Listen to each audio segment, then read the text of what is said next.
ನಮಸ್ಕಾರ ಸ್ನೇಹಿತರೆ.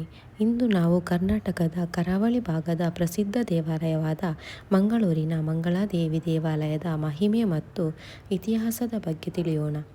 ಮಂಗಳೂರು ಎಂಬ ನಗರದ ಹೆಸರೇ ಈ ಮಂಗಳಾದೇವಿ ಅಮ್ಮನವರ ಹೆಸರಿನಿಂದ ಬಂದಿದೆ ಎಂದು ಹೇಳಲಾಗುತ್ತದೆ.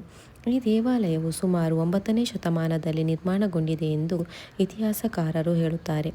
ಮಂಗಳಾದೇವಿ ದೇವಿ ಶಕ್ತಿಯ ರೂಪವಾಗಿದ್ದು ಭಕ್ತರಿಗೆ ಐಶ್ವರ್ಯ, ಆರೋಗ್ಯ ಮತ್ತು ಶಾಂತಿ ನೀಡುವ ತಾಯಿ ಎಂದು ನಂಬಲಾಗಿದೆ.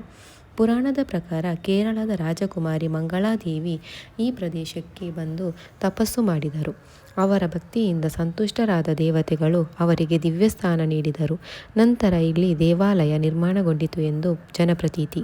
ಈ ದೇವಾಲಯದ ವಿಶೇಷವೆಂದರೆ ಇಲ್ಲಿ ನಡೆಯುವ ನವರಾತ್ರಿ ಉತ್ಸವ.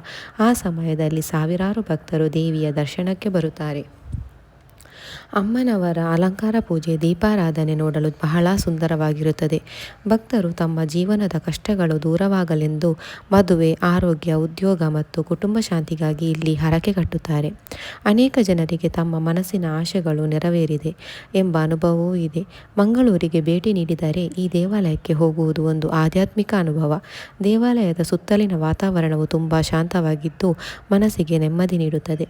ಒಟ್ಟಿನಲ್ಲಿ ಮಂಗಳಾದೇವಿ ದೇವಾಲಯವು ಮಂಗಳೂರಿನ ಹೆಮ್ಮೆ ಹಾಗೂ ಭಕ್ತರ ನಂಬಿಕೆಯ ಶಕ್ತಿ ಕೇಂದ್ರ ಎಂದು ಹೇಳಬಹುದು.